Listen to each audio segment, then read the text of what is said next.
नमस्कार, कैसे हो मित्रों। आज योग सत्र का 53वां दिन है। 50+3 भारत माता के सानिध्य में बैठकर 52 दिनों से योग, आसन और प्राणायाम के जरिए स्वयं को ऊर्जावान बनाने और आप सबको इसके लिए प्रेरित करने का प्रयास मात्र है। हम सब जब भारत माता के सानिध्य में बैठते हैं तो यह बात ध्यान में रखनी होगी कि भारत माता के सानिध्य में विचार शून्यता स्वीकार्य नहीं है। भारत माता के सानिध्य में वही चरित्र जा सकता है जो संशय मुक्त हो, जो स्वप्रेरित भाव से अपने कर्तव्यों को करने हेतु सजग हो, तत्पर हो। राष्ट्र व समाज में क्या हो रहा है, इसकी जगह होना क्या चाहिए, इसका विश्लेषण कर लेता हो। सब समाज अपना है, कोई ना पराया। संगठन का मूल मंत्र संघ ने पढ़ाया, इस मंत्र से प्रेरित हो। हिंदवः सहोदरा सर्वे ना हिंदू पतितो भवेत्, मम दीक्षा हिंदू रक्षा, मम मंत्र समानता। यह मेरी भारत माता का मंत्र है अपने बच्चों के लिए। और अपने बच्चों से यह भी अपेक्षा है कि वह वसुधैव कुटुंबकम के सिद्धांत पर चलते हुए सर्वे माने सबका कल्याण करने की प्रवृत्ति अपने अंदर विकसित करें। हम भारतीय सभ्यता से अगर प्रेरित हैं तो हमारा चरित्र सर्व कल्याणकारी होगा। अगर हम किसी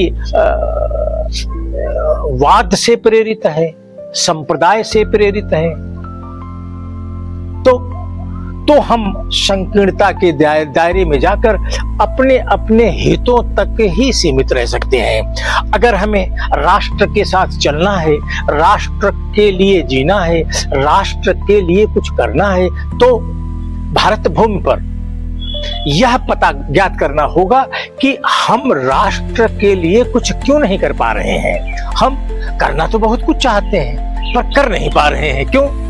यह जब इस प्रश्न का उत्तर हम खोजने निकलेंगे तो हमें ध्यान में आएगा कि भारत भूमि पर जो व्यवस्था संचालन का सिस्टम लागू है, वह सिस्टम औपनिवेशिक शिक्षावादी मानसिकता का है, वह भारतीय नहीं है।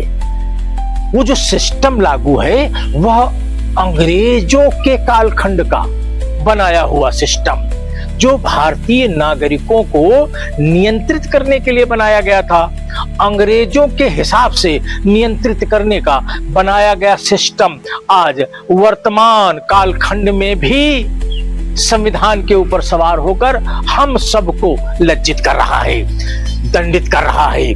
हम सब यह सब जानते हुए भी मौन है।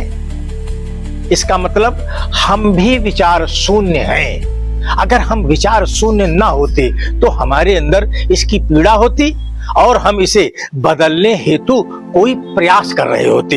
हाँ, हम विजय कुमार दीक्षित स्वयं की प्रेरणा से राष्ट्र कार्य करने का अखंड व्रत लेते हुए हमने अपने राष्ट्र की उस पीड़ा को अनुभव किया है और यह ज्ञात किया है कि आखिर हमारा भारत विलुप्त कहां हो गया और इंडिया बनकर वो हमारे ही छाती पर मूंग की दाल दलने लगा, हमें ही हमारी सभ्यता से दूर कर अन्य सभ्यताओं का ज्ञान देने लगा। तो पता चला कि भारत भूमि पर जो राजनैतिक सिस्टम लागू है, यह सिस्टम ही सर्वनाश की जड़ है।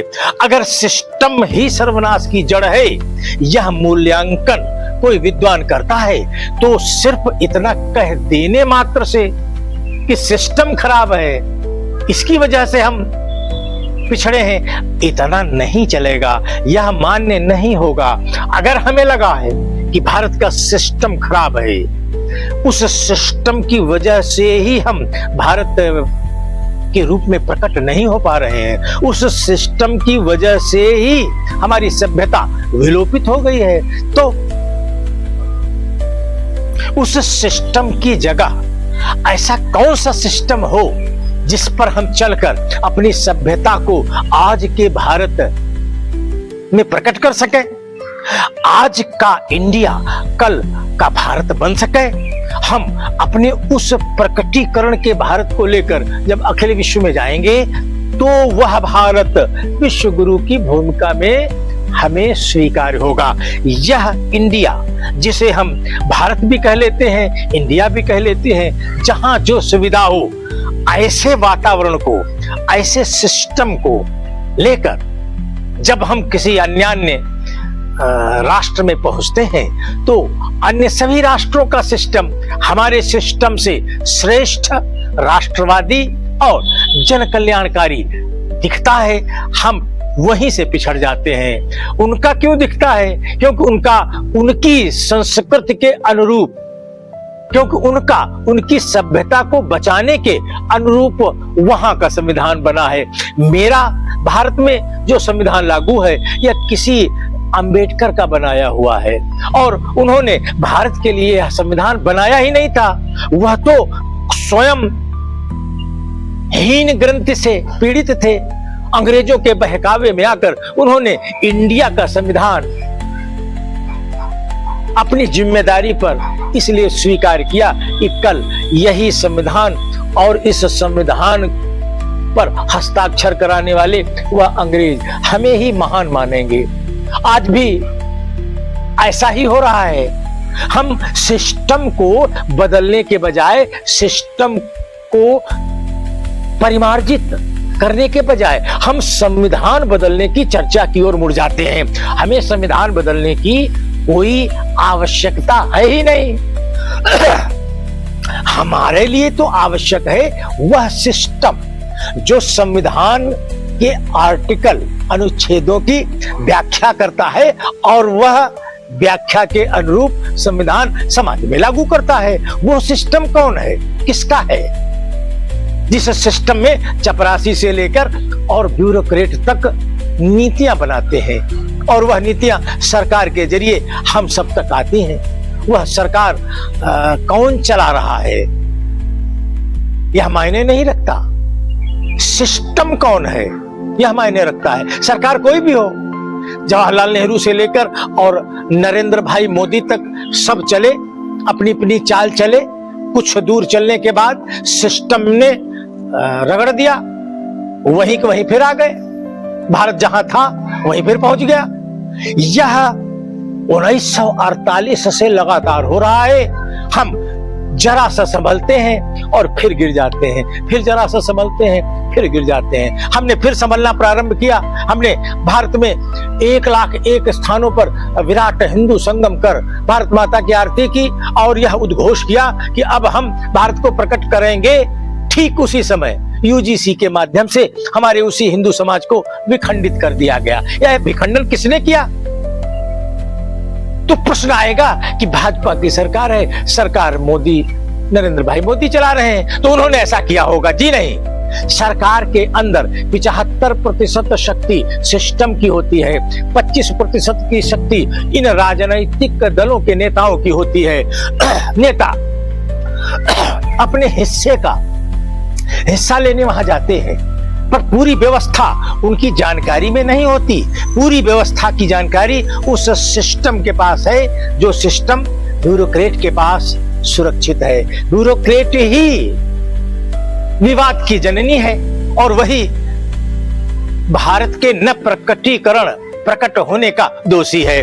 हम दोष अन्यान्य लोगों पर मर सकते हैं, पर वास्तविकता यही है कि यूजीसी के माध्यम से जो हमारे हिंदू समाज का विखंडन दिखाया और कराया गया, यह ब्यूरोक्रेट की देन थी और उसने हमारी 100 वर्ष की संगठन की साधना को शून्य बनाने का प्रयास किया है।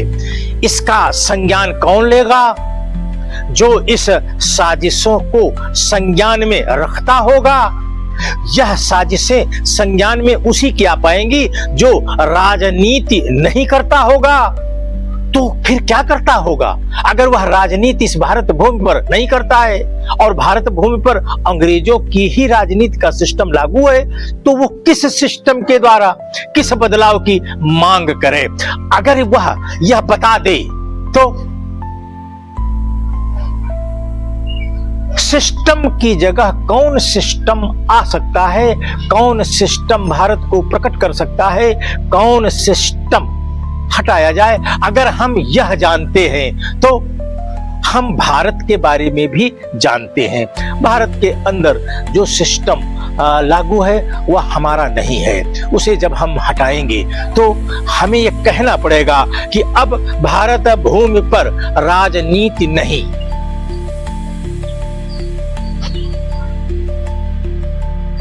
सिर्फ राष्ट्रनीति ही अंगीकार हो। भारत भूमि पर अगर इंडिया को बनाए रखने का सिस्टम कोई है तो वह है राजनैतिक सिस्टम।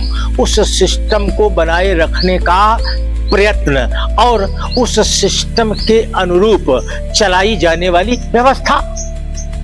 इसलिए हमें इस संवैधानिक दस्तावेज को नहीं बदलना है।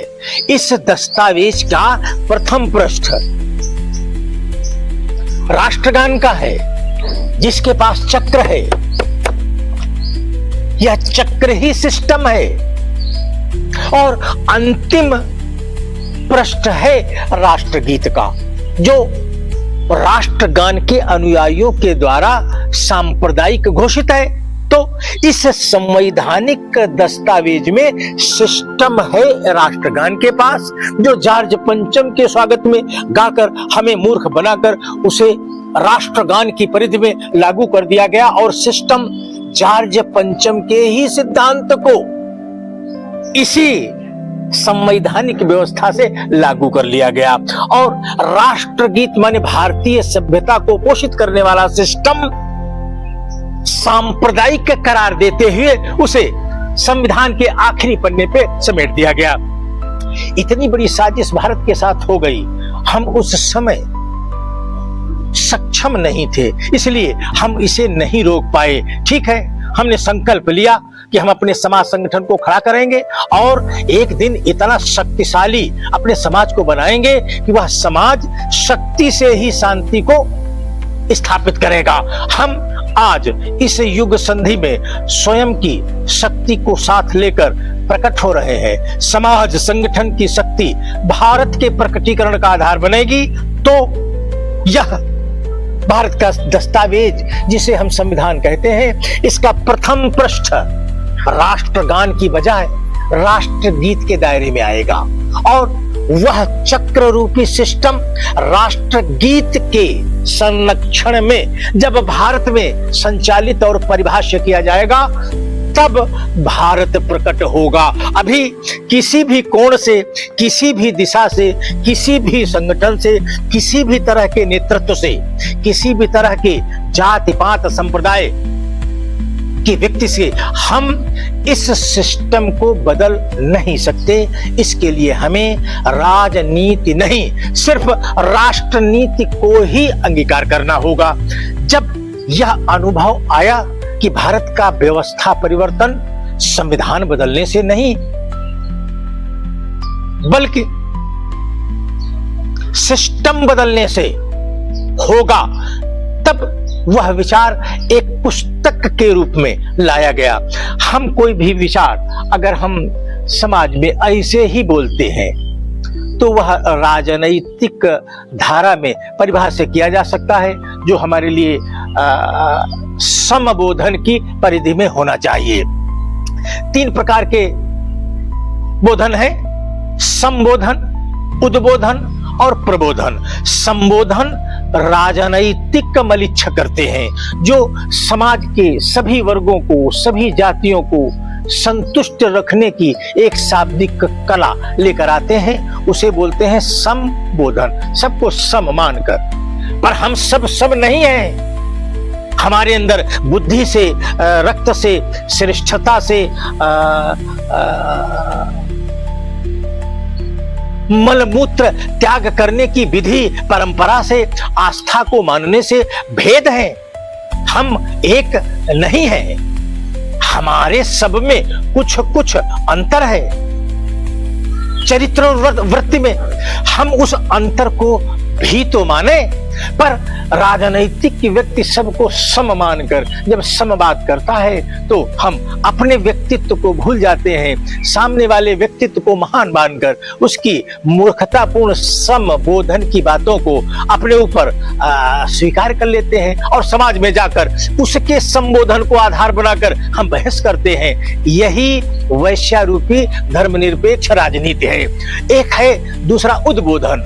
अगर हमने कोई विचार प्रकट किया, विचार हमने पाला, उस विचार के अनुरूप कोई कार्य किया, तो उस कार्य को करते समय जो हमारी भावना उस कार्य समाज और राष्ट्र के प्रति व्यक्त होगी वो हमारा उद्बोधन। और तीसरा है प्रबोधन। प्रबोधन हमारे भारत माता को परम वैभव तक ले जाने हेतु जो भारत में संगठन, समाज संगठन विकसित किया गया है, जिसका नाम है राष्ट्रीय स्वयंसेवक संघ। उस संघ का एक सिद्धांत है कि वह 1 वर्ष पूर्व ही अपने अगले 1 वर्ष के कार्य की योजना बनाता है। या मैं यूं कहूं कि अखिल विश्व में, भारत को छोड़ दीजिए, अखिल विश्व में ऐसा कोई भी संस्थान, संगठन या व्यक्ति नहीं है जो अपने अगले 1 वर्ष की योजना 1 वर्ष पूर्व ही बना ले और उसके अनुरूप वह कार्य करना प्रारंभ करे। जब वह कार्य प्रारंभ हो, समय उसका पूर्ण हो जाए, तो उसकी समीक्षा करे कि क्या यह जो कार्य हमने हाथ में लिया था पूरा हुआ है या नहीं हुआ है। अगर हुआ है तो क्या उसी सिद्धांत के अनुरूप हुआ है जिस सिद्धांत के अनुरूप हमने इसको स्वीकारा था। इन सब बातों का जब हम ध्यान रखकर कार्य पहले करेंगे और उस कार्य को करने के बाद जब हम समाज को बताएंगे तो उसे कहा जाएगा प्रबोधन। यह प्रबोधन राष्ट्रीय स्वयंसेवक संघ के पूज्य सरसंघ चालक ही बोल सकते हैं। अखिल विश्व में दूसरा कोई भी व्यक्ति प्रबोधन नहीं कर सकता। इसलिए हम इस समय जो विषय आपके समक्ष रख रहे हैं यह संबोधन नहीं है, यह प्रबोधन भी नहीं है, यह उद्बोधन है। अंदर के हमारे आंतरिक उद्गार जो उद्बोधन के जरिए आप सबके समक्ष आए हैं वह उद्गार है कि भारत को बचाना है, भारत को प्रकट करना है, भारत को शक्तिशाली बनाना है।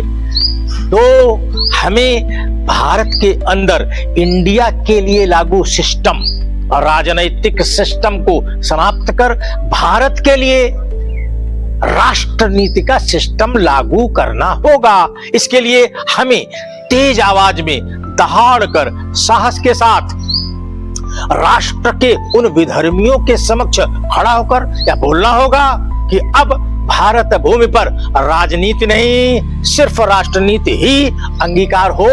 अपने भारतीय नववर्ष के अनुसार हम अपना सामाजिक जीवन जिए, अपने राष्ट्र के साथ चलें, राष्ट्र को अपने साथ चलाने का अनैतिक दुस्साहस ना करें। सब समाज अपना है, कोई ना पराया।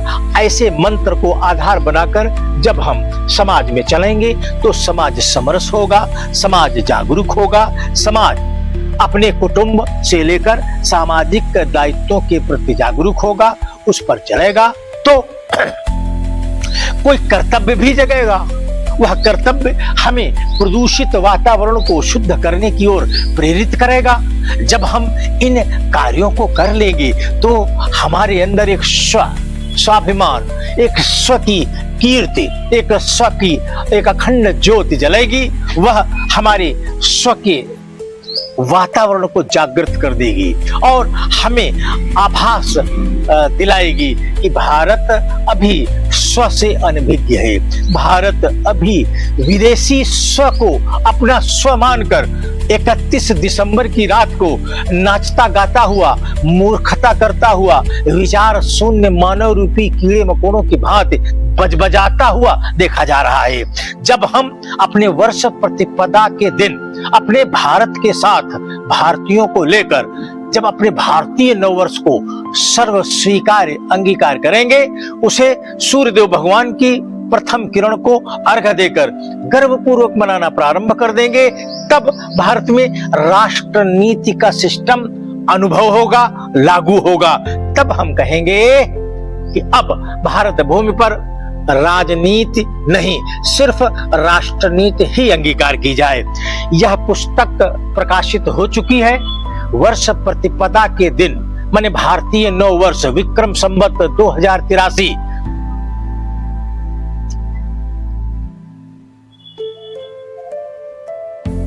को इसका विमोचन भी हो चुका है। हम सब इस पुस्तक को पाने का प्रयत्न कर सकते हैं। इस पुस्तक को पाने के 3 प्रयत्न किए जा सकते हैं। पहला कि स्वयं हमें फोन किया जाए।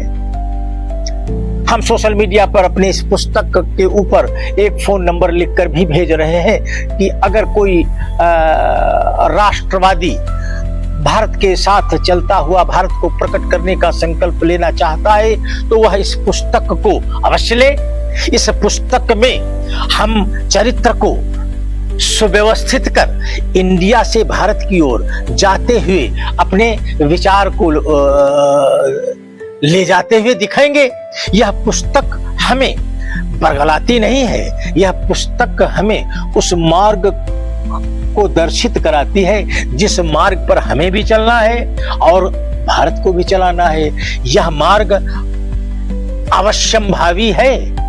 इस मार्ग को जितनी जल्दी हम सब स्वीकार कर लेंगे, उतनी जल्दी भारत अपने उस कर्तव्य को करने लगेगा जिस कर्तव्य को करने हेतु वह सृजित हुआ था। इस पुस्तक को अमेज़न और फ्लिपकार्ट जैसे मंचों से ऑनलाइन आप सर्च कर मंगवा सकते हैं। जब आप अमेज़न जैसे मंच को आप सर्च करेंगे, जैसे ही आप उसमें सर्च में डालेंगे राजनीति नहीं सिर्फ राष्ट्रनीति, वैसे ही वह पुस्तक आपके समक्ष आएगी। उसे आप खरीद लें और इसे नॉवेल की तरह नहीं, यह मानकर पढ़ें कि मेरी जो दृष्टि है और मेरी जो दृष्टि होनी चाहिए इसके बीच में अंतर कितना है, इस अंतर को मापने का यह पुस्तक एक पैमाना है। अन्यों की दृष्टि को मापने का नहीं, स्वयं की दृष्टि कितनी भारत के साथ है, हमारे स्वयं की दृष्टि कितनी भारत के विरोध में है। अगर यह जानना है, अब अगर स्वयं की दृष्टि का चरित्र का मूल्यांकन करना है तो इस पुस्तक को आप अवश्य खरीदें और इस पुस्तक को पढ़ें और इस पुस्तक में जो सूत्र सिद्धांत दिए हैं उनके अनुरूप हमको कोई टिप्पणी लिखे, हमारा मार्गदर्शन करें ताकि हमारी आगे आने वाली पुस्तक में उसमें सुधार किया जा सके। हमारी आगे आने वाली 3 पुस्तकें और हैं। एक पुस्तक हम आपके समक्ष प्रस्तुत कर चुके हैं, दूसरी पुस्तक जो आ रही है वह है राष्ट्र नीति को अंगीकार करें। तीसरी पुस्तक का नाम है, जो लिखकर तैयार हो चुकी है, अभी उसका प्रकाशन नहीं हुआ है, कि भारत तो स्वाधीन हुआ था, स्वतंत्र कब हो गया। आज का योग सत्र 53 विचार प्रवाह में बदल गया है। आज सुबह सुबह हम संघ स्थान पर जाकर सभी यौगिक क्रियाओं का अभ्यास कर चुके हैं। इसलिए जब हम वापस निवास पर आए तो हमने उचित समझा कि अपने मित्रों से उस बारे में बात की जाए जिस बारे में भविष्य का भारत हमारे आपके समक्ष प्रस्तुत होगा।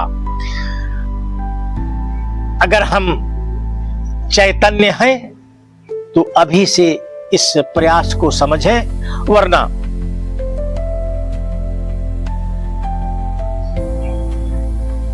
भारत माता की जय।